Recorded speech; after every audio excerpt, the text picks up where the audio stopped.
Bonjour mes chers, aujourd'hui on va travailler une nouvelle leçon qui s'appelle la voix active et la voix passive.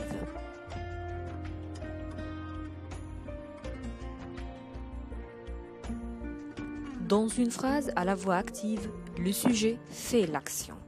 Exemple, Daniel mange du fromage. Regardez bien ici, celui qui mange, c'est Daniel. C'est le sujet qui fait l'action. Dans la phrase à la voix passive, le sujet subit l'action. Regardez bien l'exemple. Le fromage est mangé par Daniel.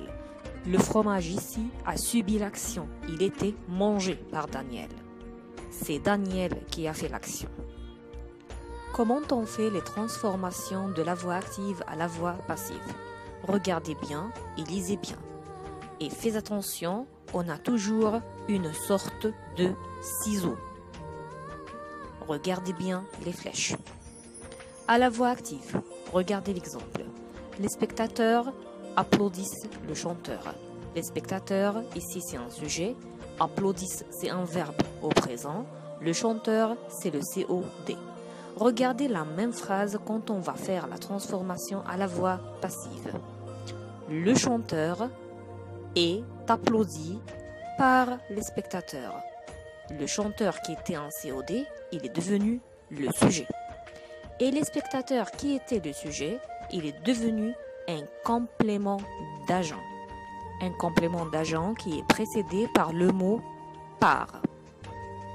Et le verbe qui était au présent, on a employé l'auxiliaire être avec le même temps de ce verbe-là. Alors, l'auxiliaire être au présent, plus le participe passé de ce verbe.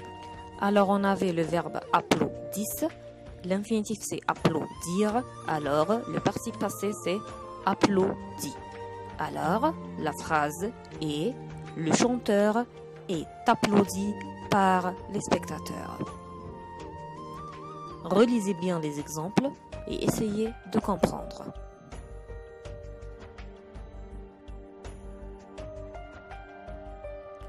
Regardons ensemble cet exemple. La phrase à la voix active. Les ouvriers construisent cette maison. Les ouvriers, sujet, construisent, c'est un verbe au présent. Cette maison, c'est le complément d'objet direct et on fait attention que cette maison, c'est un groupe nominal féminin singulier. Quand on va faire la transformation à la voix passive, qu'est-ce qu'on va avoir? Le complément COD est devenu le sujet. Alors, cette maison. Construisent, on a employé avant lui l'auxiliaire être au présent et on a mis le participe passé du verbe. Alors, on a est construite. Construite à la fin. Parce qu'on a fait l'accord. L'accord avec quoi? Avec le sujet qui est cette maison, qui est féminin singulier. Ensuite, on a ajouté par et après, on a mis les ouvriers en tant que complément d'agent.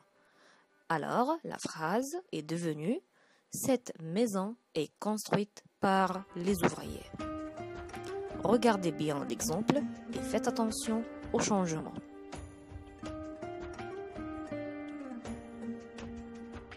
Ici, on a un ensemble d'exemples qui expliquent la transformation de la voix active vers la voix passive d'une façon très simple. L'exemple numéro 1. Jean écrit la lettre. La phrase à la voix active, Jean écrit la lettre. Quand on va faire la transformation, on va avoir la lettre est écrite par Jean. On remarque l'emploi de avec le participe passé écrit parce que la lettre qui est le sujet est féminin. L'exemple numéro 2. Marie a mangé les pommes. La transformation à la voix passive. Les pommes ont été mangées par Marie. On remarque bien que le verbe de la phrase à la voix active était au passé composé. Alors, on a employé l'auxiliaire être au passé composé. Ont été. Manger qui est le participe, on lui a ajouté E et S parce que le sujet qui est les pommes est féminin pluriel. L'exemple numéro 3.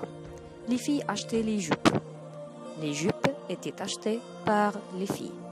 Acheter, c'est à l'imparfait, alors l'auxiliaire être a pris le même temps du verbe. Alors, on a employé été. Acheter, on lui a ajouté E et S à la fin parce que les jupes, c'est féminin pluriel. Alors, on a la phrase « Les jupes étaient achetées par les filles ». Exemple numéro 4. Marc et Paul enverront les cadeaux. Les cadeaux seront envoyés par Marc et Paul. Enverront, c'est un verbe au futur simple, alors on a employé l'auxiliaire être avec le futur simple. On a seront. Envoyer, on lui a ajouté S parce que cadeau, c'est un groupe nominal masculin pluriel. Alors, la phrase est devenue « Les cadeaux seront envoyés par Marc et Paul ». Regardez bien et lisez bien les exemples pour comprendre.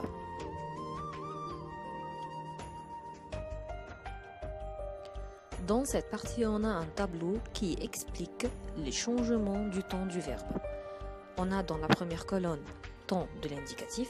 Dans la deuxième colonne, on a l'exemple ou bien la phrase à la voix active. Et dans la troisième colonne, on a la phrase à la voix passive. Vous lisez bien les exemples et vous allez bien comprendre. Prenez le temps à bien lire et à bien comparer les changements et les transformations.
Merci pour votre attention et à la prochaine.